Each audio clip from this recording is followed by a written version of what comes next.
bonjour à tous et merci au CK et à l'ARS pour l'organisation de cette journée et pour nous avoir conviés à y participer. Alors, Hélène Lucier, qui est la chef du service évaluation au sein de la DICAS, n'a pas pu être présente parmi nous pour des questions en lien avec la publication des résultats, puisque des instances en interne sont en cours pour des discussions. Donc, je suis Marion Talley, chef de projet au sein de ce service, et je suis accompagnée de Sandrine Bad, également chef de projet. Alors, donc, on va passer un petit temps ensemble. Donc, ça a été brièvement dit en introduction. On va revenir sur le bilan 2024, donc du dispositif d'évaluation, à savoir voilà ce qui s'est passé de manière générale sur le territoire national, et ensuite on fera un focus sur la Nouvelle-Aquitaine puisque vous êtes concernés par cette région. On fera également un retour sur la fiche cotation et enfin un focus sur les évolutions qu'on a pu apporter aux outils, donc voilà la fiche multi-SSMS par exemple, la fiche AT, le manuel et d'autres choses qui ont vu le jeu récemment. Alors, donc concernant le bilan, pour commencer, pour avoir une bonne lecture en fait du bilan, il faut vraiment prendre en compte qu'il s'agit d'une analyse quantitative des évaluations qui ont été réalisées du coup sur l'année 2024. Et donc toutes les données sont issues de notre solution informatique Sinae que vous avez peut-être déjà utilisée. Ce sont des données qui retracent les évaluations, parce que toutes les évaluations sont centralisées dessus, et certaines auto-évaluations qui passent également par cette solution. Le bilan, il vient finalement attester de ce qui s'est passé sur l'année 2024 dans ce premier cycle, compris entre 2023 et 2027, et également du niveau de la qualité du coup, des prestations qui sont proposées dans les établissements et services du médico-social. Alors, donc, pour 2024, on a recensé 7609 missions d'évaluation. Parmi celles-ci, donc 9386 évaluations qui ont été réalisées et 365 évaluations multi-SMS. Donc, il faut bien comprendre que Sinae fonctionne un petit peu en entonnoir. On va d'abord avoir les missions qui vont vous permettre de contractualiser finalement avec l'organisme évaluateur et le SSMS. Ensuite, l'évaluation et dans certains cas, à la marge, sous dérogation et accord de l'ATC, des évaluations multi-SSMS. Mais encore une fois, sous le cas d'une dérogation bien précise. Concernant la répartition du coup des évaluations qui ont été réalisées, on a remarqué quand même qu'il y a un équilibre entre le social et le médico-social. Pour autant, les établissements sont majoritaires dans la mise en place d'évaluations. On peut faire le lien avec le gel des évaluations concernant les services à domicile, puisque ça a compris les SIAD, les SPASAD, les SAD, donc un certain nombre de services finalement sur tout le national. Et pour autant, dans les publics qui ont été majoritairement sur ces évaluations, c'est les personnes âgées, les personnes en situation de handicap, donc enfants, adultes. C'est assez représentatif finalement du nombre d'établissements et de services qui concernent ce public aussi. Donc on n'a pas été vraiment surpris. Concernant l'état d'avancement, donc en 2024, c'est 22% des établissements qui ont été soumis à l'évaluation qui ont réalisé leurs évaluations. Sur le territoire national, donc territoire national et ultramarin, on comptabilise un peu plus de 45 000 établissements. Donc c'est 22% sur ces 45 000 établissements. Encore une fois, on voit que ça peine un petit peu à monter, mais il y a plusieurs choses qui sont associées à ça, notamment la réforme, encore une fois, et le gel des évaluations, puisque forcément, c'est un certain nombre de services qui ne sont pas encore entrés dans la démarche, et donc forcément, ça fait baisser le taux général. Sur la caractéristique bien spécifique des évaluations multi-SSMS, on a vu une hausse, puisqu'en 2023, c'était seulement 59 évaluations qui étaient concernées, tandis qu'en 2024, c'est 306 évaluations multi-SSMS. Donc, je le répète, l'instruction des GCS de 2018 a permis la possibilité de pouvoir faire des évaluations multi-SSMS. Pour autant, elles sont soumises vraiment à une dérogation et à un accord de votre ATC, et elles doivent vraiment permettre finalement de rendre compte de la multitude des modalités des évaluations qui sont représentées dans cette multi. Sur les accompagnés traceurs, il n'y a pas beaucoup d'évolution. La fiche n'était pas encore parue sur les éléments dérogatoires, sur les seuils. Et donc, de 2023 à 2024, c'est assez constant puisque c'est majoritairement 3 AT qui sont positionnés lors des évaluations qui ont été réalisées. Alors, on va faire un petit focus sur les organismes évaluateurs. Donc, En 2024, on comptabilisait 128 organismes qui étaient autorisés à réaliser des évaluations. Donc quand on entend autorisé, c'est 41 qui sont en ROF, donc recevabilité opérationnelle favorable. Donc c'est les organismes finalement qui sont en procédure pour accéder à leur accréditation, et 87 organismes qui sont accrédités. Et pour tout vous dire, c'est assez constant puisqu'aujourd'hui on est à 120 organismes évaluateurs qui sont autorisés. Donc c'est un chiffre qui est assez constant.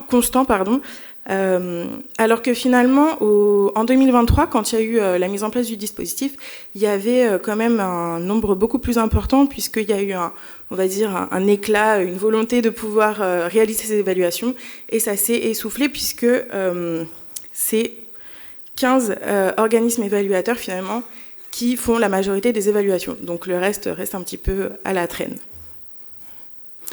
Sur notre activité au sein de la Haute Autorité de Santé, on a une part de travail et donc on réalise des contrôles des rapports que les organismes évaluateurs peuvent réaliser. L'idée est vraiment de pouvoir s'assurer finalement de la qualité de ces rapports qu'ils puissent vous rendre, puisque l'idée est que les établissements puissent, à l'issue de la réception de ce rapport, réaliser un plan d'action qui soit le plus opérationnel et le plus en phase avec les pratiques. Donc, sur l'année 2024, c'est 127 contrôles qu'on a pu réaliser, dont 14 courriers de rappel qui ont été envoyés à ces organismes évaluateurs et 23 signalements qu'on a instruits. Donc, dans ces signalements, on a 11 signalements qui ont été directement transmis par des établissements, 8 par des ATC et 8 autres transmis par un intervenant d'un organisme évaluateur. Donc c'est principalement quand même les établissements qui font des retours. Et on incite les établissements à nous faire des retours, puisque nous, ça nous permet aussi de pouvoir aller contrôler et aller voir, parce qu'en fait, sur les premières années, on s'est beaucoup focalisé sur les gros organismes évaluateurs. Donc je parlais des 15 organismes évaluateurs qui sont en tête de liste sur les évaluations. Et là, voilà, on tend à également s'intéresser aux plus petits qui peuvent, dans leur pratique, parfois faire des écarts. Et c'est important de pouvoir les notifier pour que nous, après, on puisse en référer à ces organismes évaluateurs qui puissent améliorer leur pratique et vraiment que vous puissiez avoir finalement des rapports le plus convenables possible. Je vais laisser Sandrine reprendre la parole. Alors, je vais vous faire une petite partie sur les données quantitatives relatives au niveau de qualité, sans vous noyer sous une tonne de chiffres, ce qui n'est pas forcément évident. Donc, en 2024, le niveau moyen des cotations était comparable à celui de 2023, c'est-à-dire qu'on a des niveaux de cotation assez satisfaisants, puisque sur les 3 chapitres, on voit qu'on est quand même sur des moyennes sur 4 supérieures à 3,5.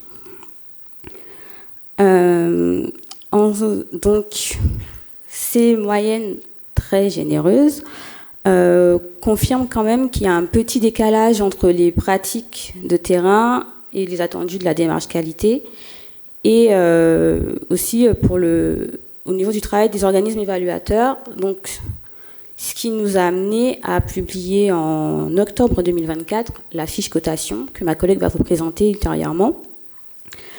En ce qui concerne les cotations des thématiques, alors on a une légère tendance, je dirais, à la baisse sur certaines thématiques, et surtout sur l'accompagnement à la santé, la co-construction et la personnalisation du projet d'accompagnement, et la démarche qualité et la gestion des risques. Et en fait, cela illustre un peu les difficultés que rencontrent certains ASSMS dans la formalisation des procédures et des outils nécessaires à la structuration de leur activité. On remarque aussi, on ne le voit pas sur la diapo, mais que quand même le niveau de cotation moyen est plus élevé dans le secteur médico-social que dans le secteur social, ce qui se traduit par une plus grande aisance des ESSMS de ce secteur en termes de démarche qualité et en appropriation des outils. En ce qui concerne le taux d'atteinte des critères impératifs, donc sur toutes les évaluations réalisées cette année, l'ensemble des critères impératifs, donc je rappelle, ce sont les critères pour lesquels une cotation de 4 sur 4 est attendue. Donc l'ensemble des critères impératifs était satisfait dans 19% des évaluations. Et l'étude de ces critères impératifs a montré que de façon générale, les ESSMS étaient très performants sur tout ce qui était les droits et les libertés individuelles, mais qu'ils peinaient encore un peu à déployer les processus de terrain dans tout ce qui est le recueil et l'analyse des plaintes et réclamations, la définition des plans de gestion de crise et un peu la sécurisation du circuit du médicament.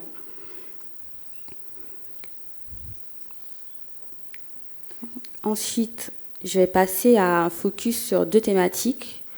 Donc la première, c'est la démarche qualité et la gestion des risques, qui est donc la thématique un peu au cœur du dispositif d'évaluation.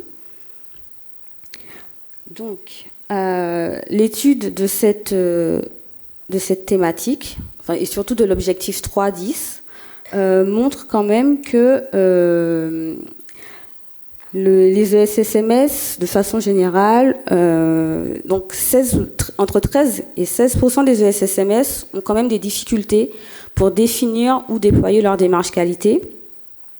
Et donc, au vu de ces cotations, de ces niveaux de cotation et de ces difficultés, cela pousse la HAS à nous projeter afin de mener des actions en démarche de l'appropriation de la démarche qualité à destination des ESSMS. Et d'ailleurs, la fiche cotation publiée en octobre dernier participe aussi à une meilleure appropriation de ce processus, puisque la fiche présente les attendus. Pour avoir 4, il faut avoir mis en œuvre tels éléments. Donc cela aussi peut vous aider en tant que SSMS à structurer votre démarche qualité. Ensuite, pour ce qui est de la participation des personnes accompagnées, donc elle est évaluée à travers l'entretien avec les membres du CVS, mais aussi dans l'objectif 1.5 du référentiel, qui distingue la participation au niveau du CVS, mais aussi toutes les formes de participation, à savoir les groupes de parole, les boîtes à idées, les cahiers de réclamation. Donc cet objectif a une cotation de 3,32 en 2024, ce qui est assez stable par rapport à 2023. Et donc le critère 1.5.1, qui est la personne accompagnée participe aux instances collectives ou à toute autre forme de participation, donc est très bien notée, puisqu'on a une très faible part des ESSMS qui ont une cotation inférieure à 3 sur ce critère, ce qui montre quand même qu'il y a un bon niveau d'investissement des ESSMS dans la participation des personnes à toute forme d'instance collective. Par contre, on remarque quand même qu'il y a une fragilité sur la transmission des informations aux personnes concernées suite aux demandes formulées dans le cadre de ces instances. Et lorsqu'on étudie cette cotation, cet objectif en fonction du public accompagné, on se rend compte que les ESSMS du champ de l'hébergement, de l'accueil, l'hébergement et l'insertion, ou ceux qui sont destinés à un public mineur, sont davantage en difficulté sur ces questions. D'ailleurs, à la HAS, nous avons été informés de problématiques sur les constitutions des CVS dans certaines structures, comme par exemple les CHRS, ce qui est un peu logique, si on veut le dire, par rapport aux modalités d'accompagnement proposées et au public accompagné. Donc, toujours sur la participation des personnes accompagnées, on a donc, comme je le disais tout à l'heure, l'entretien avec les membres du CVS. Et donc cet entretien avec les membres du CVS permet d'investiguer 10 critères au sein des chapitres 1 et 3. Et l'analyse des scores au sein des grilles CVS montre quand même que le CVS est impliqué de façon satisfaisante sur les thématiques directement en lien avec la participation, les sujets au cœur de l'accompagnement, comme la bientraitance et les droits fondamentaux, puisque dans ces thématiques, les cotations sont supérieures à 3 sur 4. Cependant, on a quand même une marge de progression sur tout ce qui est communication avec le CVS, sur les processus mis en œuvre au sein des ESSMS, comme la démarche qualité et la gestion des risques, le traitement des événements indésirables, des plaintes et réclamations, ainsi que la définition et l'actualisation du plan de gestion des crises. Puisque sur ces critères-là, les cotations sont inférieures à 3 sur 4 et sont environ à 2,8 sur 4. Donc ici, je vais faire un petit focus sur votre région. Donc, j'aurais aimé vous dire qu'on est à aujourd'hui, mais pour des raisons techniques, nos chiffres s'arrêtent au 31 août 2025. Donc, au 31 août 2025, il y avait 1538 évaluations clôturées sur la région Nouvelle-Aquitaine. Et j'insiste sur le clôturé, puisque pendant qu'on vous a, tous nos chiffres sont donc sur les évaluations clôturées, c'est-à-dire que c'est des évaluations qui ont le statut clôturé dans SINAE. Et donc, si vous clôturez pas, si vous avez reçu votre rapport d'évaluation il y a 2-3 ans, mais que vous n'avez pas clôturé sur SINAE, les chiffres ne rentrent pas en compte ici. Et on ne peut pas non plus publier votre évaluation, ce qui est un peu dommage. Donc, ces 1538 évaluations concernaient 1614 ESSMS et comme au niveau national, on voit que c'est surtout les établissements qui ont été évalués aujourd'hui par rapport aux services et que ces évaluations concernent en légère majorité le secteur médico-social.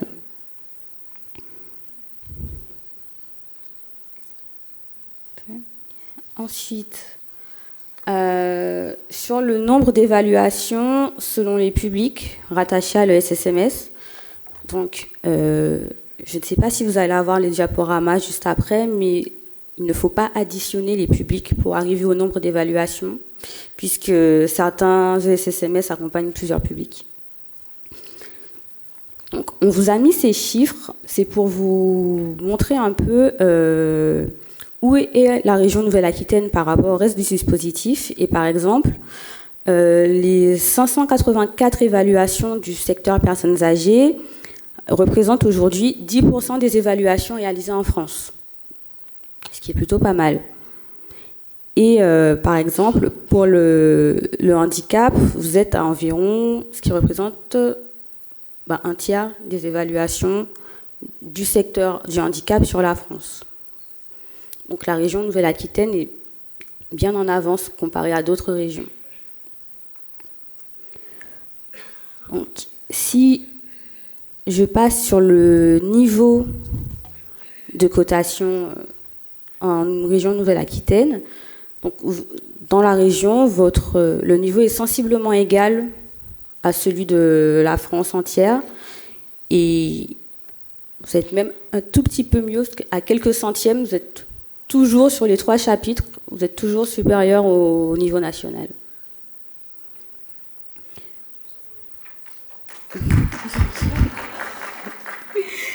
Et donc aussi, pareil sur les thématiques, idem, vous êtes toujours sensiblement mieux que les autres, que le niveau national. Et pour ce qui est du nombre d'accompagnés traceurs, on reste dans la moyenne avec en moyenne 3 accompagnés traceurs par évaluation. Donc je vais repasser la parole à Marion et elle va vous faire un retour justement sur la fiche cotation. Alors, donc la fiche cotation, pour revenir un petit peu dessus, c'est finalement la fiche qui va pouvoir mettre en avant les attendus pour obtenir une synthèse de cotation. Donc, quand on imagine la manière dont les cotations vont être calculées, il faut bien prendre en compte que l'évaluateur va venir additionner finalement le résultat des entretiens, le résultat de ses observations et le résultat de ce qui va ressortir de la consultation documentaire. Je vais mettre un petit point d'alerte sur le fait que souvent il nous est remonté que la nouvelle fiche cotation, elle vient mettre en avant que la consultation documentaire est supérieure finalement aux autres moyens.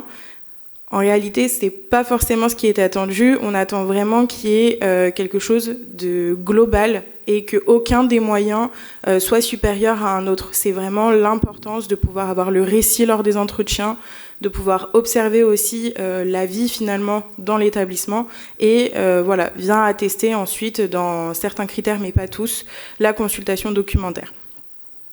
Au niveau de la cotation, si on reprend les 5 niveaux, donc 1 c'est le niveau le plus faible et étoile c'est le niveau le plus élevé. Pour autant, il y a 2 autres cotations qui sont notifiées dans le tableau, la cotation NC et la cotation RI. Pour la cotation NC, on a une petite vigilance puisque il est attendu qu'elle soit vraiment utilisée par parcimonie. C'est-à-dire que il faut qu'elle soit étayée. Il faut que l'évaluateur mette en avant qu'en effet, l'établissement, par ses missions, n'est pas concerné par ce critère. Mais il faut que ça vienne être étayé. Et souvent, dans les rapports, on manque de cet étayage et donc la cotation n'est pas forcément justifiée. Pour autant, elle pourrait l'être. Dans le chapitre 1, si une personne accompagnée ne se sent pas concernée, on est beaucoup plus clément, on va dire, sur ce chapitre, puisque voilà, les personnes accompagnées, c'est plus difficile aussi de pouvoir rendre compte finalement des pratiques, surtout en fonction de la formulation des critères et de la manière dont ça leur est demandé. Pour la cotation RI, elle ne s'applique uniquement au chapitre 1. Elle vient en fait ne pas mettre en difficulté l'établissement sur la cotation, puisqu'il se peut que lors de l'entretien, un accompagné traceur ne se sente pas bien, ne puisse pas répondre à la question, soit obligé de quitter l'entretien parce que c'est trop compliqué, ne comprenne pas le sens de la question malgré plusieurs reformulations. Et la cotation RI, en fait, vient mettre en avant ces difficultés-là.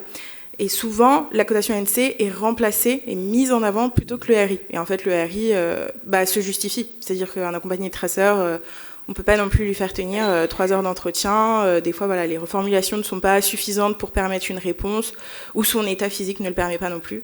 Et donc, les évaluateurs doivent pouvoir coter cette cotation et ça ne met pas en difficulté la cotation finale, en fait, le résultat global, puisqu'elle ne le compte pas, comme la cotation ANC. Concernant donc la fiche cotation, si on peut revenir finalement sur son objectif, elle est là pour corréler davantage en fait la cotation à la démarche qualité, pour refléter en fait finalement au mieux le niveau de maturité de l'organisation qui est déployé au sein des établissements et services du médico-social et leur capacité surtout à répondre qualitativement aux attentes et aux besoins des personnes accompagnées. La fiche cotation, elle est aussi un appui finalement quand les établissements doivent réaliser des auto-évaluations, puisqu'en fait elles vont permettre de pouvoir se préparer à l'évaluation en prenant en compte le barème. Dans la fiche cotation, je ne sais pas si vous êtes familier avec du coup cette nouvelle fiche, mais il y a quand même des tableaux qui mettent en avant les éléments qui peuvent être attendus en fonction des critères, et donc elle va venir vous appuyer dans la mise en place de cette auto-évaluation pour être le mieux préparé finalement lors de l'évaluation, et surtout que la consultation documentaire ne soit pas le plus important lors de l'évaluation, mais que les récits priment. Je reviens là-dessus, hein. Je suis peut-être un petit peu insistante, mais c'est important pour nous de pouvoir revenir là-dessus. Les 15 principes fondateurs de cette fiche cotation, c'est finalement la connaissance fine du secteur d'intervention et du public concerné. C'est la cohérence de l'ensemble des éléments recueillis, donc encore une fois, entretien, observation, analyse documentaire, qui sont prises en compte de manière globale et vraiment sur une même ligne. La recherche de sens et la recherche de pertinence des actions qui sont menées, et enfin l'exigence de traçabilité. Et donc la continuité de parcours et la mise en œuvre de pratiques collectives et non individuelles. On va faire du coup maintenant un focus sur les autres évolutions, parce que pas mal de choses ont été apportées ces derniers mois, et notamment sur la fiche de l'accompagné traceur. Donc déjà quelques recommandations basiques qui étaient déjà existantes, c'est lorsque les accompagnés traceurs sont préparés, c'est de pouvoir s'assurer que les profils sélectionnés reflètent bien l'ensemble des modalités de l'établissement, que ces accompagnés traceurs soient suffisamment informés de la démarche évaluative et qu'ils ne soient pas surpris lorsque la visite se met en place, que les évaluateurs soient également informés si jamais il y a besoin de mise en place d'une communication adaptée pour ces personnes accompagnées, pour que l'entretien se passe au mieux et que soit respectueux finalement de la communication mise en place, et d'évaluer la nécessité ou non d'un tiers pour accompagner du coup cette personne accompagnée. Et je précise bien que le tiers ne parle pas pendant la visite, il est vraiment là comme soutien pour la personne accompagnée, mais il ne prend pas la place de cette personne. Donc la fiche pratique 3 qui a été donc actualisée en juillet 2025, si on reprend les enjeux donc, qui sont affichés, c'est de favoriser la qualité donc, du recueil du point de vue des personnes accompagnées, de s'assurer d'un nombre suffisant d'accompagnés traceurs pour rendre compte de la diversité des accompagnements. Donc la cible, on l'a dit tout à l'heure, c'est plus de 45 000 établissements sur le national et le territoire ultramarin et les organismes évaluateurs, puisqu'elle s'adresse également à eux pour la mise en œuvre finalement de la visite. L'objectif, c'était de venir préciser les étapes et les conditions de mise en œuvre de la méthode et de déterminer des seuils du nombre d'entretiens à réaliser avec les accompagnés traceurs et les professionnels. Ce qui est conservé, finalement, les principes méthodologiques, le fondement, les principes, le fait de doubler les listes, c'est important. Mais il se peut qu'en fait, un accompagné traceur ne se sente pas bien le jour J et donc vous perdez un AT. Et donc, c'est une cotation à 1 dans ces cas-là. Et donc voilà, de doubler, ça permet de vous assurer de la bonne tenue des entretiens et la mise en œuvre finalement de la visite. Le titre reste inchangé, même s'il il fait débat en tout cas au sein de la HAS, donc peut-être qu'il viendra à changer. Son emplacement dans le manuel reste inchangé, sa structure également, et la génération automatique de 3 grilles dans Sinae reste également inchangée. Pour ce qui a évolué, puisque c'est ça le plus important finalement, la définition d'un ESSMS de petite taille, on est venu préciser en fait ce qu'on attendait et ce qu'on entendait surtout dans ESSMS de petite taille. On est venu également préciser le nombre de séquences donc accompagnées traceurs en fonction de la capacité autorisée. Donc selon un seuil de 30 places. Et vous aurez du coup dans la fiche accompagnée traceur, je ne sais pas si vous l'avez déjà consulté, mais un tableau qui vous donne en fait les seuils attendus et donc le nombre d'accompagnés traceurs. On est venu également ajouter un délai de prévenance donc de 15 jours maximum. Et enfin, le recours à des personnes accompagnées en fonction de certains services qui n'auraient pas suffisamment d'accompagnés traceurs au sein même de la structure, sous des cas de dérogation limitée et dans un délai de 3 mois après la sortie. Je te repasse la main. Donc, je vais vous parler de la fiche pratique multi-ESSMS. Et alors déjà, petit rappel, du moins dans le dispositif d'évaluation, le numéro finesse, c'est quand même l'élément central du dispositif, puisque c'est quand même à partir du numéro finesse de la structure que le système d'information retrouve sa catégorie finesse et ensuite lui attribue les critères relatifs à ses champs d'application. Donc, de façon générale, dans le dispositif d'évaluation, on attend la réalisation d'une évaluation et d'un rapport pour chaque ESSMS doté d'un numéro finesse géographique. Et cela, c'est indépendamment du périmètre de l'autorisation qui peut couvrir un ou plusieurs finesses géographiques. Donc, dans le dispositif, une évaluation multi-ESSMS est une évaluation qui regroupe dans un seul et même rapport plusieurs entités géographiques, donc plusieurs numéros finesses, qui sont rattachés, et j'insiste beaucoup là-dessus, qui sont rattachés à un même organisme gestionnaire. C'est-à-dire que vous ne pouvez pas réaliser d'évaluation multi-ESSMS avec des structures qui dépendent de finesses juridiques différentes. De toute façon, d'un point de vue technique dans l'application, cela n'est pas possible. Mais je reviendrai dessus un peu plus tard. Donc, les prérequis d'une évaluation multi-ESSMS, déjà, il faut que le projet, que le regroupement soit cohérent avec la réalité des ESSMS.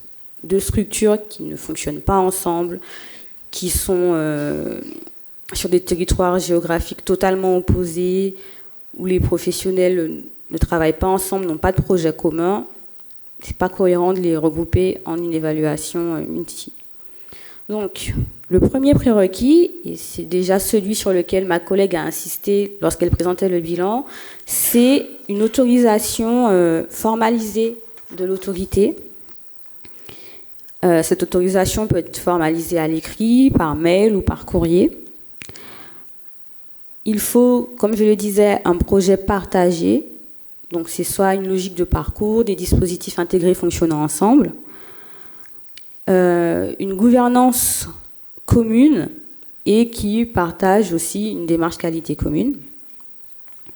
et qui ont aussi des moyens mutualisés.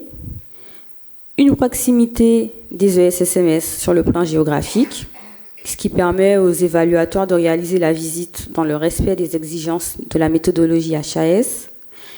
Et pour rappel, aucun échantillonnage n'est possible. Par exemple, puisqu'on reçoit souvent des messages de gestionnaires justement pour les services à domicile qui nous disent qu'ils gèrent tous les services à domicile d'un département, et est-ce qu'il est possible de faire l'évaluation que sur 5 ou 6 d'entre eux? Et la réponse est non.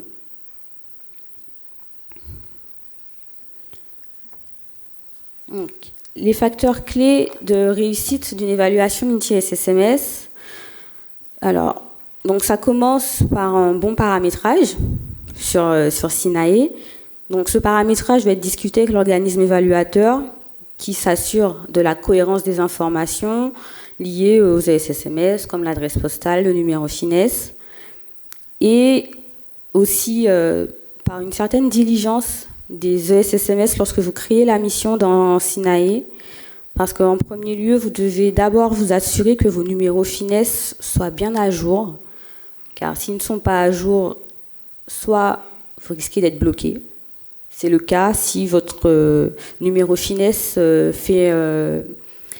correspond à une catégorie expérimentale, puisque dans SINAE, nous ne pouvons pas évaluer les catégories expérimentales, elles n'ont pas de champ d'application. D'ailleurs, vous le verrez dans le manuel.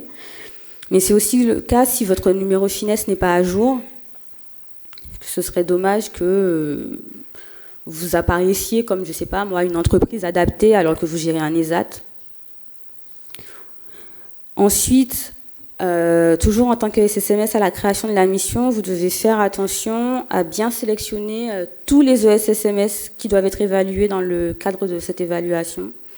Parce que s'il en manque un, ben pour nous, en tout cas, il apparaîtra comme s'il n'avait pas été évalué. Et si vous cherchez ces résultats sur le site internet de la HAS, vous ne trouverez pas ces résultats parce que dans notre base de données, cet SSMS n'a pas été évalué.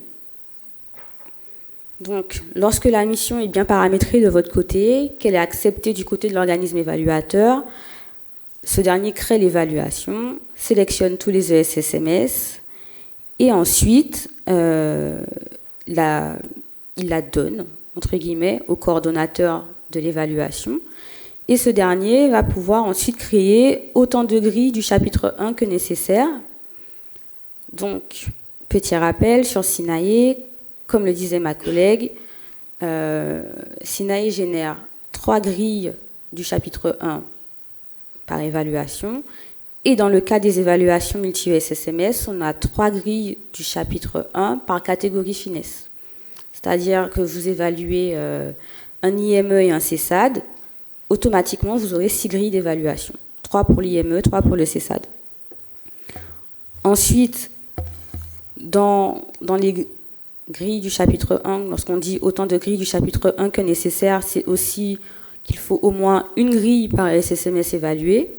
Si par exemple l'évaluation concerne, pour une raison que je ne pourrais pas vraiment expliquer, mais par exemple 4 EHPAD, SINAE générera que 3 grilles du chapitre 1, puisque c'est la même catégorie. Et ce sera au coordonnateur de s'assurer qu'il a créé une grille supplémentaire pour le 4e EHPAD pour que les accompagnés traceurs reflètent toutes les structures. Et bien sûr, il faut maintenant, depuis l'apparition de la mise à jour de la fiche pratique sur les accompagnés traceurs, il faut s'assurer que le nombre de grilles du chapitre 1 respecte les seuils, et aussi qu'on retrouve toutes les modalités d'accompagnement au sein des structures. En ce qui concerne le chapitre 2, alors l'évaluateur, le coordonnateur a le choix. Il peut soit créer une grille par SSMS, donc cela permet de retracer leurs spécificités, ou alors à titre dérogatoire, il peut créer une seule grille pour le chapitre 2. Mais cela, c'est uniquement pour les ESSMS qui mutualisent leurs ressources humaines et matérielles, qui ont vraiment un projet commun. Et bien sûr, si on a plusieurs grilles du chapitre 2, il faudra faire plusieurs entretiens avec les professionnels. On ne mutualise pas l'entretien avec les professionnels dans le cadre du chapitre 2. Et bien sûr, on a une grille du chapitre 3 qui est créée pour l'ensemble des ESSMS. Et enfin, l'évaluateur a la possibilité de créer une grille CVS par ESSMS ou alors une seule grille pour l'ensemble des ESSMS. Bien sûr, tout cela est décrit plus en détail dans la fiche évaluation multi-ESSMS. Alors, lors de la visite, on demande à ce qu'il y ait une temporalité continue. Tous les ESSMS doivent être évalués sur une période continue. On ne peut pas faire de visite d'évaluation, par exemple, d'un ESSMS en novembre 2025 et au sein de la même visite, faire l'évaluation d'un second ESSMS en janvier 2026. Ça paraît évident comme point, mais on tient à le préciser puisqu'on nous a posé la question. Le temps sur site doit être adapté au nombre de SSMS évalués, puisque les évaluateurs doivent pouvoir réaliser l'ensemble des séquences d'investigation, c'est-à-dire les entretiens, les regards croisés, l'analyse documentaire et aussi les observations sur site. Et bien sûr, ces temps d'observation, d'analyse documentaire doivent être matérialisés dans les plannings d'évaluation, puisque maintenant, ils peuvent les déposer sur Sinae et nous, on a accès à ces plannings lors de nos contrôles. Il est aussi possible d'associer l'organisme gestionnaire si des fonctions de support sont non centralisées au niveau des organismes gestionnaires, par exemple tout ce qui est politique des ressources humaines, pilotage de la démarche qualité, gestion des risques, la gestion des systèmes d'information. Il faut les associer dans le cadre du chapitre 3. Pour ce qui est de la rédaction du rapport, alors, pour rappel, un rapport d'évaluation multi-SSMS doit retracer la situation de chaque structure au regard de la qualité des prestations délivrées. Et donc, pour cela, on demande aux organismes évaluateurs, lorsqu'ils travaillent sur des grilles communes en tout cas, de faire apparaître les spécificités de chaque SSMS évalué dans les commentaires. Et pour vous aussi, c'est plus simple aussi après pour vous d'élaborer vos plans d'action si besoin. Et enfin, pareil, si des critères impératifs, les formulaires critères impératifs sont générés, les évaluateurs doivent spécifier quelles sont les structures concernées. Puisque parfois, peut-être que, surtout dans le chapitre 2, peut-être que tous les ESSMS ne sont pas concernés par les critères impératifs qui ne seraient pas atteints. Et donc, il faut le préciser pour faciliter la rédaction des plans d'action. Donc, une fois que l'évaluation est bien paramétrée, que la visite a eu lieu, que le rapport est rédigé, vous obtenez un rapport d'évaluation unique pour différentes structures. Et le rapport d'une évaluation multi-SSMS est divisé en deux parties. Donc, on a les résultats globaux qui, pour toutes les structures confondues, sans distinction possible, moyennent en fait l'ensemble des cotations. C'est-à-dire que si vous avez fait plusieurs grilles du chapitre 2, pour un critère donné du chapitre 2, c'est la moyenne de toutes les structures qui apparaît. Et donc, par conséquent, on a ce qu'on appelle une solidarité des résultats qui s'engage entre les ESSMS. Et si les catégories finesse évaluées sont différentes, et vraiment si elles sont différentes, vous avez, dans les annexes, vous avez les résultats par catégorie finesse. C'est-à-dire, si l'évaluation concernait un ESAT et un foyer d'hébergement, pour le chapitre 1 et le chapitre 2, en annexe, vous pourrez retrouver les cotations pour le chapitre 1 et 2. Vous aurez une partie des cotations de l'ESAT et une partie des cotations du foyer d'hébergement. Enfin, en ce qui concerne la publication des résultats, sur le site de la HAS, chaque structure évaluée a sa propre fiche ESSMS. Donc, si vous tapez le nom des ESSMS dans le moteur de recherche, chaque ESSMS apparaîtra, mais les résultats, donc le niveau global de la qualité, les résultats par thématique et par chapitre, ainsi que les objectifs qu'on met en focus sur le site seront identiques entre les deux fiches. Et pareil pour l'extraction du rapport et pour la fiche qui doit être posée dans les locaux. Et en ce qui concerne les commentaires et l'appréciation générale, qui sont en fait les seuls éléments qui pourraient distinguer les deux structures. Aujourd'hui, ces éléments ne sont pas publiés, car on a encore des travaux parfois d'anonymisation, de pseudonymisation sur les commentaires et les appréciations générales. D'ailleurs, en parlant de la publication des résultats, donc je vais faire le lien. Donc, le décret du 4 décembre 2024 précise donc les modalités de publication des résultats sur le site de la HAS. Et donc, c'est 3 mois après transmission du rapport d'évaluation à la HAS. Et je répète, j'insiste beaucoup dessus, mais c'est vraiment 3 mois après clôture du rapport dans SINAE. Il faut vraiment cocher la case accusé réception validé, puisqu'aujourd'hui, on reçoit beaucoup de messages de SSMS qui nous disent « je ne comprends pas, nous avons été évalués en janvier 2024, et nous ne retrouvons pas nos résultats parce qu'en fait, ils n'ont pas clôturé le rapport sur SINAE ». Donc, 3 mois après clôture des résultats, vous retrouvez sur le site de la HAS une fiche SSMS, qui est donc la fiche d'identité de l'établissement ou du service, sur laquelle vous avez quelques informations administratives, l'échelle qualité, le niveau de qualité global qui indique le niveau atteint de la structure, qui va de A à D, et l'extraction du rapport d'évaluation, où, pour le coup, nous nous sommes arrêtés juste au niveau des objectifs et nous ne sommes pas allés au niveau des cotations, puisqu'on se serait retrouvé avec un rapport aussi volumineux que le rapport final d'évaluation. Et bien sûr, au plus tard, 4 mois après transmission du rapport à la HAS, les ESSMS doivent afficher au sein de leurs locaux la fiche qui est disponible aussi sur le site. Et donc, le dernier point qui rejoint la publication des résultats, et c'est un petit rappel pour vous, c'est qu'une fois finalisé dans SINAE, une fois un rapport clôturé, on ne peut plus réouvrir on ne peut plus faire de modifications sur les évaluations.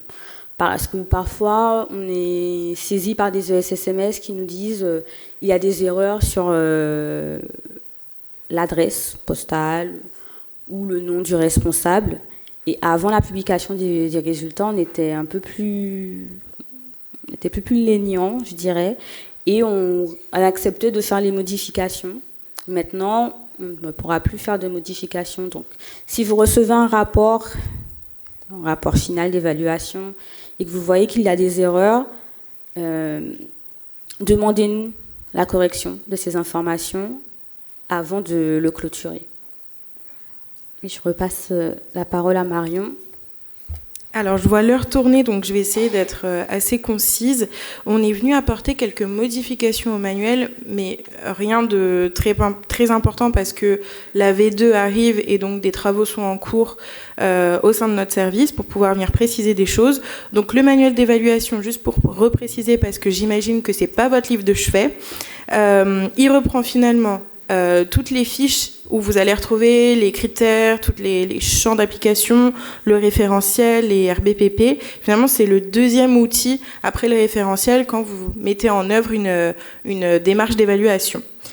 Donc, on est venu en fait apporter des modifications sur la fiche critère. Donc, la fiche critère, elle se présente de la sorte pour chacun des critères. Donc, vous retrouvez la thématique, l'objectif, le critère en question, à savoir si le critère est un critère standard ou spécifique, puisqu'en fonction du coup de votre champ de votre catégorie d'établissement, des critères spécifiques vont apparaître ou ne pas apparaître. Vous allez avoir du coup les éléments d'évaluation et les références sur la droite. Et donc sur ces références, en fait, on est venu apporter des précisions et apporter des modifications puisque elles nous semblaient un peu obsolètes. En tout cas, on est venu apporter des modifications sur les cadres, sur les références réglementaires, puisque certaines ont fait l'objet de mise à jour, de refonte. On est également venu préciser des références sur le champ protection de l'enfance et sur le champ plus social qui nous semblait lésé par rapport aux autres champs. Et on est venu renforcer également le lien entre le critère et les recommandations de bonne pratique, puisque maintenant est ajouté le livret, la page, et vraiment en fait où est-ce que vous retrouvez le lien avec la recommandation de bonne pratique et le critère attendu. Donc c'est pas des très grands changements, mais en tout cas ça vient apporter un étayage pour les critères, pour la bonne compréhension, et surtout c'est à jour. On est également venu mettre à jour la fiche pratique numéro 1 du manuel en venant préciser finalement l'organisation de la visite d'évaluation, puisque beaucoup d'évaluateurs réalisaient leur visite sur un jour et demi, ce qui était vraiment pas suffisant, et donc on est venu préciser qu'il est fixé à au moins 2 jours de réaliser la visite d'évaluation, et donc bien évidemment en fonction du nombre d'AT et de l'organisation, ce nombre de jours peut augmenter. Et Sandrine, je te laisse finir. Et je finirai juste sur la dernière mise à jour du manuel, qui est le tableau de correspondance entre les catégories finesse et les champs d'application. Donc c'est la fiche pratique numéro 2. Donc on a travaillé avec l'Agence du numérique en santé pour soit ajouter les catégories finesse créées entre février 2022, période à laquelle on a élaboré la première version du manuel, et juin 2025. Nous avons supprimé des catégories finesse inactives. On a mis à jour les catégories finesse dépendantes de la PJJ, puisqu'on s'était rendu compte que certains libellés de catégories, en tout cas, n'étaient plus utilisés depuis au moins une dizaine d'années. Donc ces catégories ont été mises à jour. Là, j'ai mis l'exemple des centres d'action éducative qui s'appellent maintenant intervention éducative en milieu ouvert. Et nous avons pris en compte la réforme des services à domicile. Par exemple, la catégorie SPASAD, la 209, qui est celle des SIAD, en fait, qui ont été regroupées dans la catégorie services, autonomie, aide et soins. Donc, je vous invite à revoir ce tableau si besoin. Et alors, ici, on nous a mis quelques liens utiles par rapport au dispositif d'évaluation. Notre foire aux questions qui est mise à jour assez régulièrement, d'ailleurs qui va bientôt l'être, donc si vous y allez le mois prochain, elle aura encore changé. Le référentiel, le manuel, la procédure, vous les connaissez déjà. Nous avons des guides d'utilisation sur Sinae, sur comment créer votre compte, comment créer une mission, comment faire une auto-évaluation si besoin, le cahier des charges de l'accréditation, la liste des organismes autorisés, qui, elle, est mise à jour de façon quotidienne. Donc, n'hésitez pas à aller la regarder. Et enfin, le bilan annuel de 2024. Et si vous voulez nous contacter, si vous avez des questions sur l'évaluation, sur l'utilisation de Sinae, si vous voulez faire un signalement, écrivez-nous à cette adresse et on vous répondra. Et c'est ainsi que je conclue la présentation.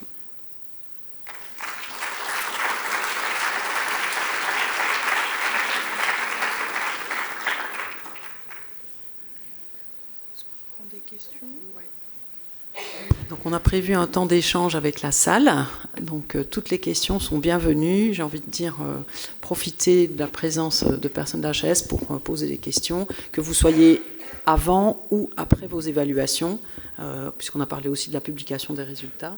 Voilà. La parole est à vous, les micros vont circuler. Oui, bonjour. Thierry Favrelière, je suis cadre dirigeant dans une association sur les Deux-Sèvres, une association ADAPEC 119, qui gère 40 établissements et services socio-médico-sociaux, et nous sommes en plein dans les évaluations certaines terminées, d'autres qui vont finir là d'ici le mois de décembre, et des publications via Caliscope, sur Caliscope, dont je reviendrai un petit peu après. Premier élément de questionnement, ce ne sont que des questionnements aujourd'hui pour moi, c'est d'abord le côté financier. Parce qu'effectivement, vous avez dit, nous avons signé un contrat avec un évaluateur il y a quand même quelques mois, et en plein milieu de la démarche de nos établissements, on se prend 1 ou 2 journées supplémentaires par établissement sans que nos autorités de tarification et de contrôle, bien évidemment, ne nous donnent de moyens supplémentaires. J'apprends que, parce que j'avais pas vu ça, l'évaluation multisite, vous conseillez de interroger les services supports des organismes gestionnaires. Et dans le même temps, vous dites que ça vous permet aujourd'hui d'avoir le niveau de maturité des établissements et services. Moi, je ne pense pas, parce que depuis quand même quelques années, les organismes gestionnaires qui gèrent plusieurs établissements sur un territoire ont mutualisé des fonctions support. Et ces fonctions support, dans le cadre des premières évaluations que la HAS a faites, là, les évaluateurs ne veulent pas entendre parler des fonctions support. Ils veulent un guide du circuit du médicament par établissement, ils veulent un guide de prévention des faits de maltraitance de violence, ils veulent un protocole de signalement, ils veulent un plan bleu, un plan de gestion de crise et un plan de continuité d'activité, ils veulent une cartographie des risques par établissement. Aujourd'hui, ce n'est pas possible. Si nous avons mutualisé depuis plusieurs années ces fonctions support au niveau d'un siège, c'est parce que sur les établissements, par manque de moyens, et aujourd'hui en plus avec les difficultés de ressources humaines et de recrutement que nous avons, c'est qu'on voulait consacrer la majorité des ETP des établissements à la qualité et au maintien de la qualité de l'accompagnement des personnes. Et sortir de tout ça, c'est tous les éléments RH, finance, amélioration continue de la qualité, etc., comme vous nous le disiez tout à l'heure. Mais ça ne ressort pas dans les évaluations, parce que les évaluateurs sur le terrain, accrédités CROFRAC, ils veulent voir et ne peuvent mettre dans leur rapport que ce qu'ils ont effectivement constaté sur le terrain. Et ça, c'est normal. Hein. Mais par contre, ça veut dire qu'ils ne tiennent pas compte de tous ces services-là qui travaillent pour les établissements et pour la qualité de l'accompagnement des personnes, et ça ne ressort pas dans les rapports. Et donc, du coup, le système de cotation ne reflète pas la réelle qualité d'accompagnement réalisée par nos équipes sur le terrain. Et quand je vais voir les premiers retours de Qualiscope de nos établissements, on est tous assez.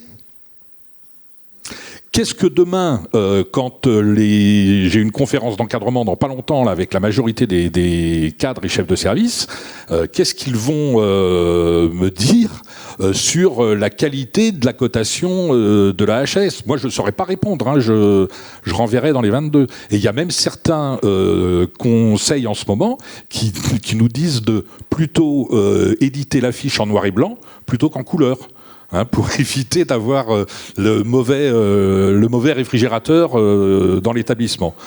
Heureusement que pour nous aider à faire acte de pédagogie vis-à-vis des équipes, on a des gens comme la personne qu'on va voir cet après-midi, la Sylvie Henri Espasilaire, mais également des Marion Colchy, des Isabelle de Grotte, des Stéphanie de Roubaix, qui permettent très vite aux établissements d'aller voir et de faire acte de pédagogie vis-à-vis de l'ensemble des équipes. Mais aujourd'hui, force est de constater que vous n'aurez pas, je pense, de vision de maturité de chacun des établissements et services.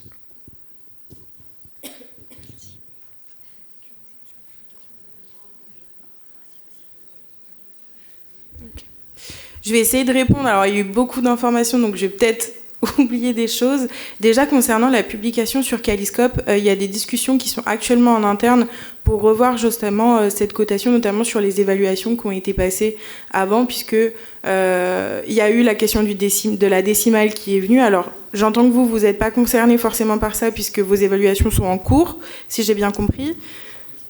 Certaines sont passées, donc certaines sont peut-être concernées par ça. Donc, le Qualiscope va être revu et c'est pour ça que notre chef de service est d'ailleurs absente aujourd'hui. C'est pour ces discussions en interne. Après, j'entends également cette question liée à la consultation documentaire. Vous parliez de procédures, de plans de gestion, plans bleus, etc., qui sont demandés par les évaluateurs. Alors, en effet, c'est une attendue. Pour autant, les services supports font partie finalement également de la démarche et nous, on le notifie aussi dans nos écrits. On est constamment en lien avec les organismes évaluateurs. On fait des journées avec eux, il y en a 6 par an, donc on rencontre finalement les référents SMS des organismes évaluateurs. Il y a des ajustements à faire, c'est certain. Nous, on voit des rapports où les services supports sont bien mentionnés, donc tout dépend aussi de l'avancée aussi de l'organisme évaluateur. C'est pas pour taper sur un organisme évaluateur ou un autre.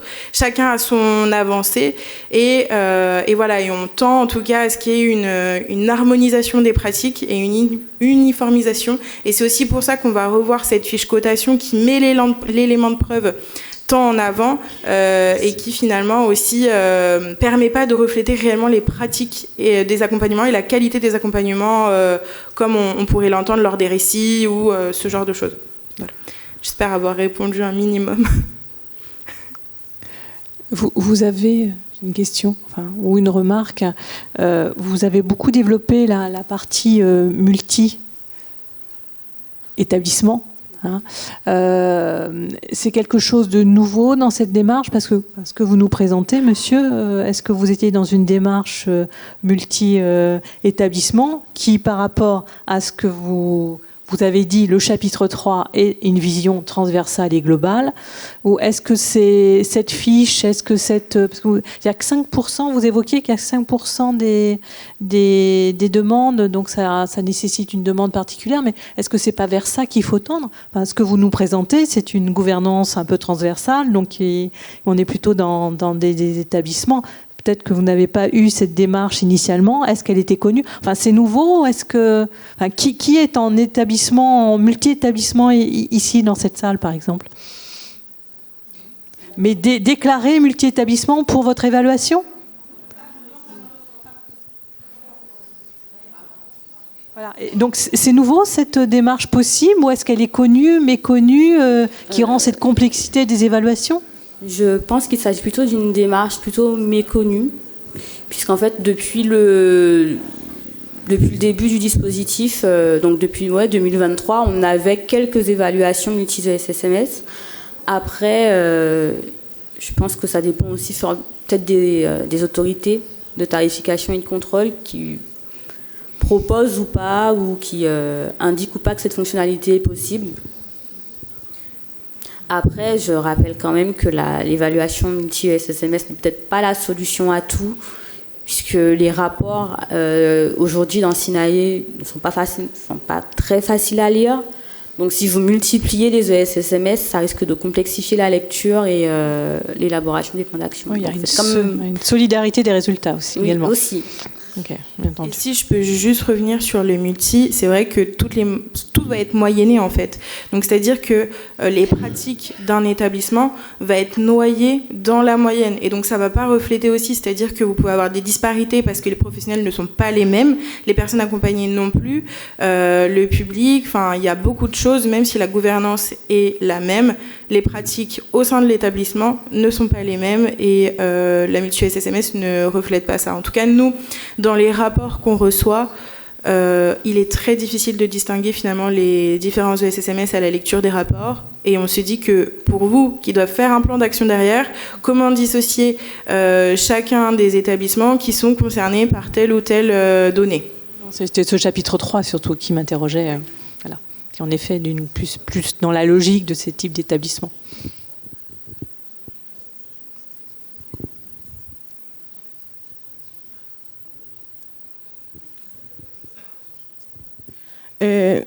Nous, on va témoigner un peu plus tard, donc je ne vais pas poser une question trop longue.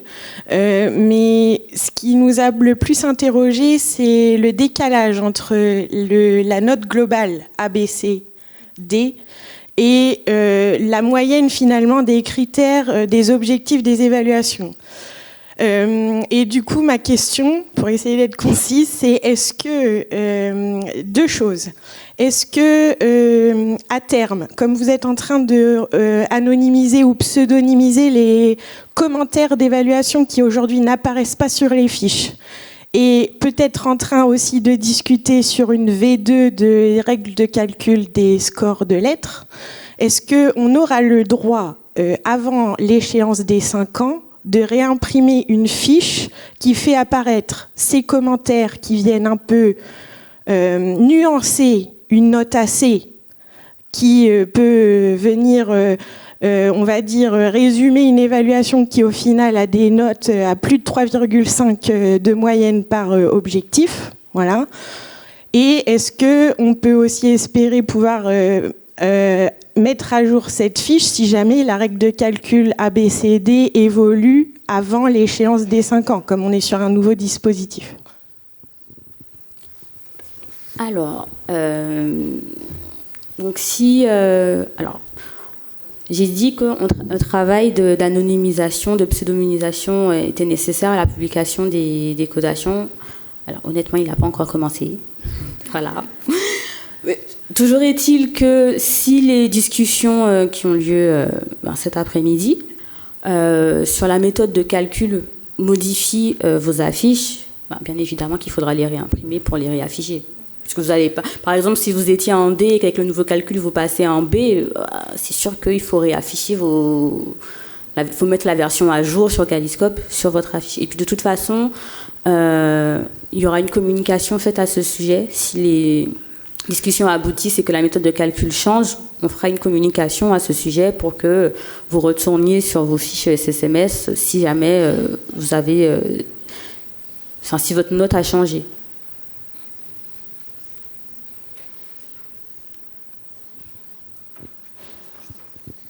Bonjour, j'avais deux choses, mais je ne veux pas monopoliser si jamais il y avait d'autres gens qui posaient des questions. La première, c'était pas tant une question que de faire, ou en tous les cas de relancer un échange et quelque chose sur lequel vous avez insisté, c'est la part de la consultation documentaire. Je voudrais faire un pas vers vous en disant que non, la consultation documentaire n'est pas prioritaire et pas majoritaire, mais je voudrais voir si vous pouvez faire un pas vers nous, parce que en fait la part du témoignage hors accompagné traceur, c'est-à-dire le témoignage de la gouvernance et des professionnels, à mon sens aujourd'hui sur le terrain, elle ne peut exister qu'avec un document de preuve. Exemple, des directions qui vont dire, ben voilà, on assiste à tel congrès, moi j'assiste, je suis membre de telle association, etc. Il y a des comptes rendus, on a les preuves, et le témoignage seul ne suffit pas. Donc en fait, alors voilà, et je voudrais avoir votre regard là-dessus, parce que moi, à mon niveau, je voudrais dire, peu importe en fait ce qu'on dit, le témoignage des professionnels de la gouvernance ne suffit pas. J'insiste, pas les accompagnés traceurs. Là, si l'accompagné traceur il dit oui, on m'a donné un document à l'arrivée, on va pas lui dire il est où le livret d'accueil, donne-le-moi. Voilà, on est d'accord. Mais voilà, et donc là-dessus, est-ce qu'on peut pas arriver à un juste milieu entre ce que vous disiez tout à l'heure et peut-être moi aussi, partie un peu radicale, de dire que quand même on va montrer plus de 300 documents pendant une évaluation. Qu'est-ce que, voilà, c'était pour ajouter un peu au débat, à la discussion, à ce que vous avez dit. Alors justement, on est en cours avec les organismes évaluateurs.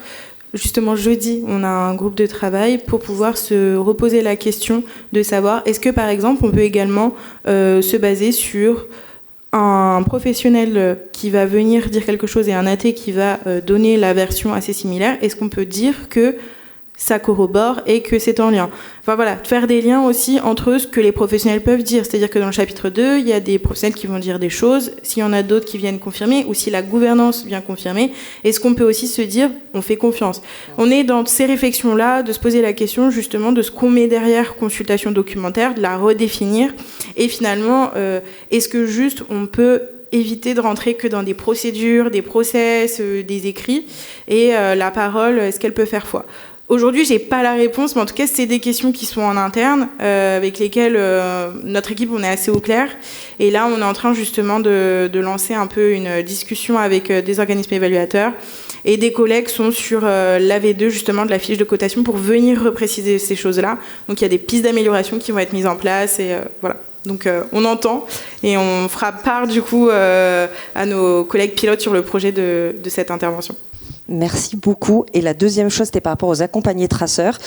Vous avez insisté à juste titre sur la communication adaptée, etc. J'avais une vraie question parce que j'ai peut-être raté le mémo. Donc moi, je suis consultante, j'accompagne des structures. Et là, ça fait plusieurs structures que j'accompagne qui vont passer leur évaluation là sur la fin d'année ou début d'année prochaine et qui reçoivent dans les CV des évaluateurs des gens qui n'ont pas de profil d'éduc, de soignants, et qui vont faire des accompagnés traceurs. Là, moi, ce qui est embêtant, c'est que pendant quelques temps que j'accompagne ces structures-là, je leur dis bien, vous en faites pas, vous allez être évalué par des collègues, c'est des gens qui connaissent. Et là, littéralement, j'ai une structure, 7 accompagnés traceurs.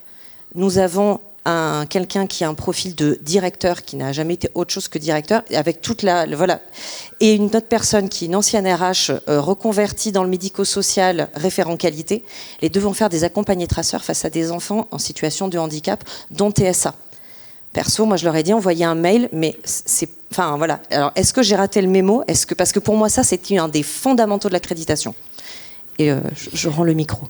Alors, pour l'accréditation du coup des organismes évaluateurs, c'est COFRAC qui accrédite. Donc nous, HAS, on n'a pas le regard finalement sur les profils. Pour autant, vous, en tant que ESSMS, votre rôle, ça va être aussi de faire jouer le concurrentiel entre les différents organismes évaluateurs et de demander expressément quel profil d'évaluateur vous voulez.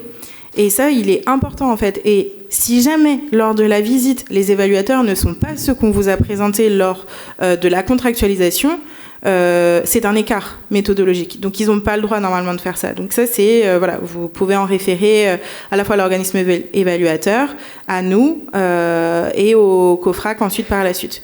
Mais voilà, mais en tout cas, les profils, c'est important que les évaluateurs soient formés, qu'ils soient spécialiste également du secteur dans lequel vous intervenez pour pouvoir être au plus proche finalement des pratiques.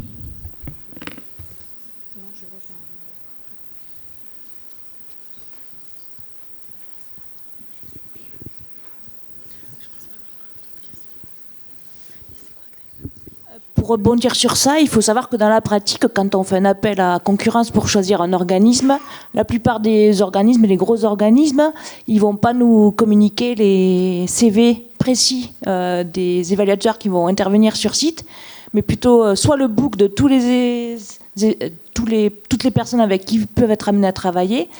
Et en fait, ils nous fourniront les CV des personnes qui vont intervenir sur site uniquement à contractualisation. Voilà, pour en avoir fait l'expérience, moi j'ai privilégié justement des organismes qui communiquaient au moment de l'offre les CV pour savoir précisément sur qui on allait tomber. Mais c'était loin d'être la nature et le contenu des offres de l'ensemble des cabinets. Voilà. D'autres remarques sur le Caliscope. Je rejoins aussi madame, le problème vient surtout de l'échelle de l'évaluation qui ne reflète pas la qualité globale de l'accompagnement proposé dans l'ensemble des établissements socio-médico-sociaux de France, qui reflète finalement quand même du travail plutôt bien fait par l'ensemble. Et ce que je peux comprendre, c'est qu'on veuille pouvoir avoir des éléments de comparaison de 5 ans en 5 ans, et que du coup, si tout le monde avait A ou B, parce que je crois qu'on en est là, plutôt, la plupart des gens, dans la réalité de ce que reflète une note de 3,5, 3,6 sur 4 en moyenne sur l'ensemble des critères. J'ai rarement vu du jaune attribué à quelqu'un qui a 15 ou 16 de moyenne sur 20. Donc j'espère vraiment que l'échelle de qualité va évoluer. Moi, je m'étais dit du A-, du A+, du B+, du B-, mais quelque chose qui soit vraiment en corrélation, effectivement, avec la moyenne générale sur l'ensemble des critères. J'espère que ça évoluera dans ce sens-là. Une dernière question, c'est, vous avez parlé d'une V2, c'est du manuel, du coup. Quelle est la nature des évolutions attendues dans ce manuel et quelles consultations de terrain réalisées par rapport à ça?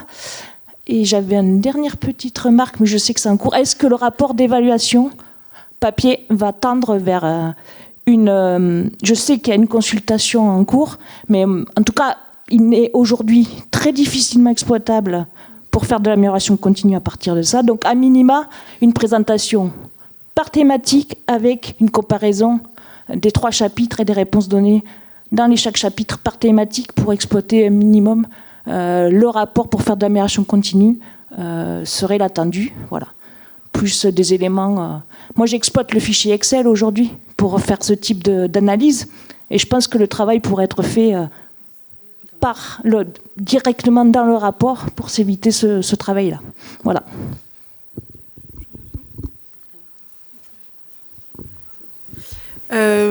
Concernant du coup les organismes évaluateurs, du coup, on note le fait que tous ne présentent pas leur CV, parce que normalement, donc, dans ce qui est demandé dans le cahier des charges, c'est de le faire. Ouais. Oui, c'est ça. Et donc c'est la surprise au moment de la visite. Ok. on va, pour le moment, on n'a pas de réponse, hein, mais en tout cas, on va pouvoir le remonter. Pour la V2, oui, du manuel. Donc en fait, on va revoir l'ensemble donc des critères. Par exemple, la formulation de ces critères, la redondance, parce qu'on a remarqué qu'il y avait quand même de la redondance dans certains critères. Des critères qui ne pourraient pas forcément être associés à certaines catégories d'établissements également. Enfin, voilà, c'est l'entièreté des champs d'application des critères aux ESSMS, la formulation, les thématiques, c'est vraiment l'ensemble du manuel. Et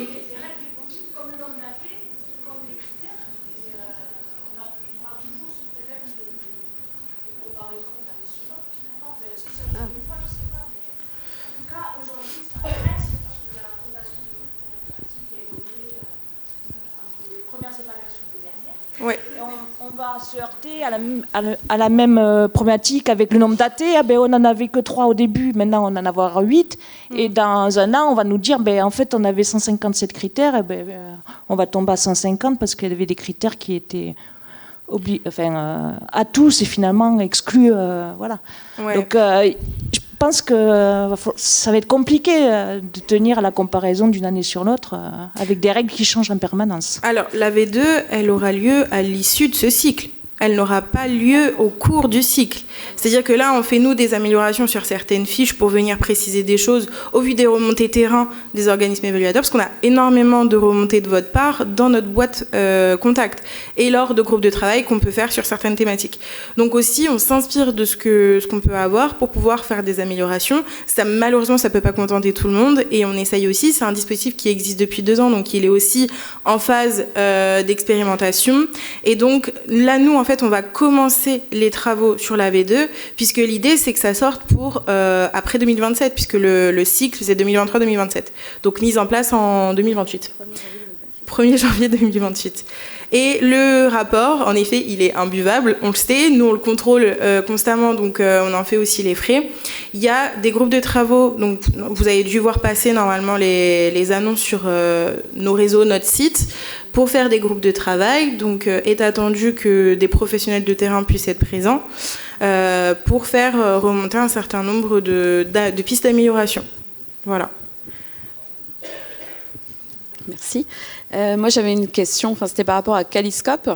Donc, effectivement, il y a quand même des points positifs, puisque c'est vrai qu'avec le visuel du niveau de qualité et puis les pourcentages par thématique, c'est intéressant. Ça permet aussi de l'exploiter en plus, effectivement, du fichier Excel, parce que, effectivement, le rapport PDF est compliqué. Le fait d'avoir d'un côté les commentaires, de l'autre les preuves et de l'autre les commentaires, c'est très compliqué. Mais voilà. Et par contre, ce qui est dommage sur les thématiques, je crois qu'il n'y a pas les droits. On a bien traitance éthique, etc. Et je trouve que, notamment les droits, parce que c'est quand même un des enjeux de cette évaluation, de vérifier que les droits des personnes sont respectés. Je trouve que ce serait intéressant de l'avoir en plus. Et puis, pour nous, d'avoir... alors, j'ai pas tout bien regardé les fiches de comment c'est calculé, mais à quels critères ça correspond, parce que ça pourrait nous permettre aussi de mieux préparer ces critères-là en amont. Voilà, c'est important. Et puis, par contre, effectivement, le point négatif, moi j'ai des structures, j'en accompagne 13 sur le département des Deux-Sèvres, et j'ai des structures qui sont passées en juin 2024, et on a eu la mauvaise surprise de constater que certaines structures qui avaient que 2 critères impératifs qui étaient non atteints se retrouvent avec 4-5 critères impératifs non atteints, sur lesquels on n'a pas forcément travaillé, puisque on était quand même à plus de 3,5 de moyenne. Donc c'est un peu la douche froide, et je ne sais pas trop comment on va l'annoncer aux professionnels qui s'étaient investis et qui étaient vraiment contents des premiers résultats. Et puis par rapport aussi aux ATC, est-ce qu'on s'attend à ce que les ATC reviennent vers nous en disant attention, maintenant vous avez aussi tel et tel critère sur lesquels il faut des plans d'action. Et ça, c'est des vraies questions. Alors on attend les retours, on ne va pas aller les chercher mais pour l'instant, mais c'est vrai que c'est quand même des questions qu'on se pose. Ok. Alors, donc, pour ce qui est des critères impératifs, des évaluations qui ont eu lieu avant la mise en place de la décimale sur Sinae, donc c'est vraiment l'élément qui va être discuté cet après-midi au cours de nos instances. Donc, on ne peut pas forcément s'avancer sur ce qui va être dit. Mais si ces discussions avancent dans le bon sens, normalement, il y aura du changement à ce niveau-là. Après, pour vous indiquer, essayer de comprendre comment a été calculé ce niveau global de la qualité. Donc, sur les fiches Qualiscope, il y a une note méthodologique. Alors, c'est pas au-delà, enfin, le niveau de qualité, oui, j'ai vu la note méthodo. C'est plus après par les thématiques, les pourcentages sur les thématiques, par exemple. Il y a différentes thématiques, bien traitance éthique, etc. C'est les moyennes qui ont été les ramenées. Éléments clés, en fait. Ouais. C'est les... vous voulez dire les petits cercles ça fait, oui, des pourcentages par thématique. Et c'est surtout savoir... 4, en fait, qu'on a ramené à 100. Mais il faudrait qu'on puisse savoir si ça reprend tous les critères de cette thématique ou pas. Ça reprend en général l'intégralité. Si on affiche le score d'un objectif, ça reprend toutes les cotations, tous les scores d'un objectif, des critères qu'il compose. Et pareil, si on a affiché le score d'une thématique, ça reprend tous les niveaux qui composent cette thématique. Donc éléments d'évaluation, critères, objectifs, thématiques. On reprend toujours tous les niveaux, on n'exclut pas d'éléments à l'intérieur de chaque niveau. Et pour la formation, parce qu'on a aussi fait apparaître le taux de formation des professionnels, on a repris tous les critères qui étaient relatifs justement à la formation, la sensibilisation des professionnels. Oui. Ok, merci.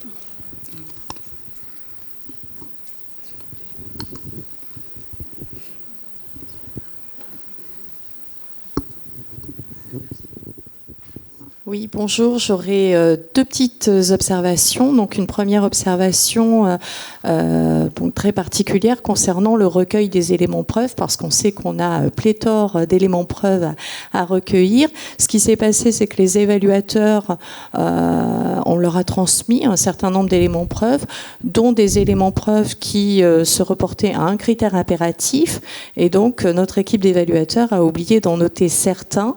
Et du coup, nous a dit après coup, lors de la remise du pré-rapport, vous ne les avez pas communiqués, alors qu'on les a communiqués. Alors, est-ce qu'il serait possible d'avoir une liste vraiment opposable des éléments communiqués aux évaluateurs ? On sait que ça se fait en amont, mais ce serait bien que ça se fasse au moment de la visite d'évaluation, parce qu'il y a vraiment pléthore d'éléments preuves à fournir.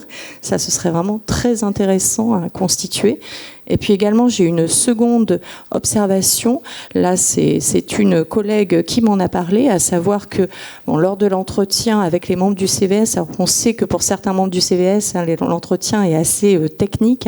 J'ai eu certaines remontées, certains membres du CVS qui m'ont dit, mais on avait l'impression de repasser un peu un concours ou un examen. C'était un peu difficile pour eux, c'était assez technique.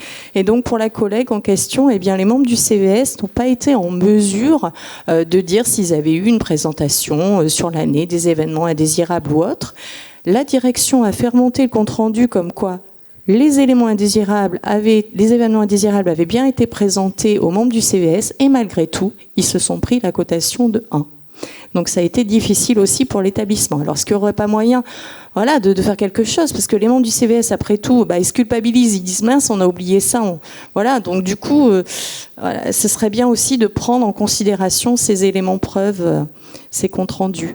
Même s'il y a la parole du membre du CVS, mais voilà.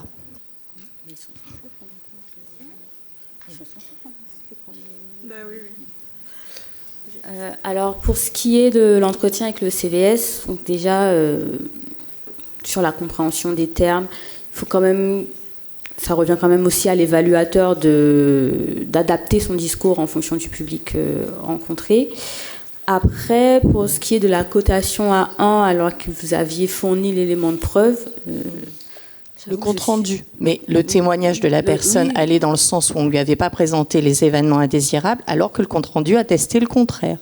Et malgré tout, l'évaluateur, est-ce qu'il n'y aurait pas un moyen de le faire remonter aux évaluateurs et d'essayer de faire en sorte que cet élément, le compte rendu, fiabilise le fait qu'ils aient bien eu une présentation des événements, par exemple, et autres. On est un peu étonnés, puisque en fait, c'est le but de la fiche cotation. Oui. Dans un sens, que la fiche cotation indique clairement que pour tel niveau de cotation sont attendus tel ou tel élément de preuve. Donc, normalement, s'il y a la preuve, vous n'étiez pas censé avoir 1. Tu voulais dire quelque chose ? Je voudrais juste rajouter que quand vous constatez ce genre de choses, n'hésitez pas en fait à nous le faire remonter. C'est ce que j'ai dit. Voilà, c'est ce que j'ai dit. C'est ce que j'ai dit à la collègue. Voilà. Et en fait, nous derrière, on peut faire des contrôles, aller vérifier, et c'est-à-dire que eux, ils vont devoir aussi le verser dans leur base de gestion en fait de réclamation et se justifier au COFRAC. COFRAC qui va devoir après habiliter ou suspendre l'évaluateur, parce que si beaucoup d'établissements sont évalués par cet organisme et qui relatent exactement les mêmes choses que vous, c'est un organisme évaluateur qui ne fait pas bien finalement ces évaluations. Et nous, on est éloignés, c'est vrai, de tout ça. Puis il y a le COFRAC, du coup, entre nous, c'est un travail un peu conjoint. Mais en tout cas, n'hésitez vraiment pas à le faire remonter, parce que là, ce que vous remontez, c'est un écart de méthodo, en fait, clairement. Oui, bon après, ce qu'ont avancé les évaluateurs à cette collègue, c'est le fait que c'était le témoignage, aussi bien le témoignage des accompagnés traceurs qui primait que le témoignage des membres du CVS. Donc là aussi, peut-être se repositionner aussi par rapport à ça. Nous, ça nous est pas arrivé dans la situation. L'évaluateur a totalement compris et du coup, le compte-rendu a fait foi et a emporté sur ce que avaient oublié soit les accompagnés traceurs ou le monde du CVS. Et puis l'autre question, l'autre observation, ça concernait là le recueil d'éléments preuves. Et ben pareil, dans le même cas, si ce que vous avez normalement justifié dans SINAE, dans vos observations, que voilà, certains éléments de preuve n'avaient pas été pris en compte, si ces derniers n'ont pas été pris en compte par l'organisme gestionnaire, l'organisme évaluateur, alors qu'ils étaient fournis à l'instant T au moment de l'évaluation, pareil, n'hésitez pas à faire un signalement. Oui, rien ne le prouvait, c'est ça la problématique. Et en plus, l'évaluateur nous a dit pendant la visite d'évaluation, à un moment donné, quand il m'a dit écoutez, transmettez-moi les autres éléments preuves parce que j'ai pas le temps de les noter, j'ai dit mais je vais vous faire un petit mail. Il me dit j'ai pas le droit de recevoir un mail. Mais au moins, ce mail, ça nous aurait permis de voir qu'ils avaient bien reçu les éléments preuves. Donc là aussi, est-ce qu'il n'y aurait pas une liste ? Parce que je pense que ce problème pourrait se produire par la suite. Il y a une quantité d'éléments preuves fournis lors de l'évaluation, donc il faut être sûr aussi d'avoir un accusé réception, comme quoi l'établissement a tout remis. Ça se fait en amont, mais ça ne se fait pas lors de la visite. Il n'y aura pas forcément de liste qui sera fait. Par contre, c'est ce que je disais tout à l'heure sur la question de la V2, de la fiche cotation. Ça va venir aussi préciser les attendus de la consultation documentaire et ce qu'ils attendent aussi de vous, de le rythme, etc. Donc là, il y a des choses qui vont venir aussi sûrement faciliter cette question. Et comme je le disais, ne pas hésiter à signaler, puisque si d'autres établissements relatent les mêmes faits, et en fait on a eu le cas récemment justement de SSMS qui nous expliquait que des preuves n'avaient pas été prises en compte. Nous on est allé faire des contrôles, un autre SSMS nous a donné à peu près les mêmes faits, et voilà, c'est des choses qui alimentent aussi nous derrière nos contrôles, nos remontées au sein du COFRAC, voilà, donc ne pas hésiter. Merci en tout cas pour votre écoute.